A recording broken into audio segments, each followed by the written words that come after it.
Okay, so PEFs are very heavily awarded because they're beautiful and they're popular, first of all. Second, they are very, very hard to clone.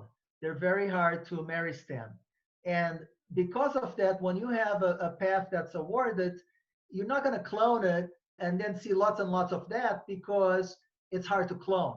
So what people will do is that they'll take two, they might take two of the same hybrid, like two St. Swithins that are highly awarded, and they'll breed them together. They have lots of offspring. Each of the grex is now a different cultivar, right? Because each of the grex has a different genetic code because it's not a clone. So then those get awarded, and so you're getting tons and tons of awards in that regard. So why don't you get it with the Cattleyas?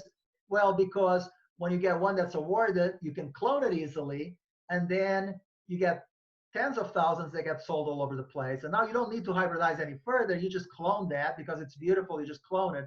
And so then when they're at a show and the judge is going to a show and the judges are looking around, they look at that. Oh, it's a Cattleya, why not?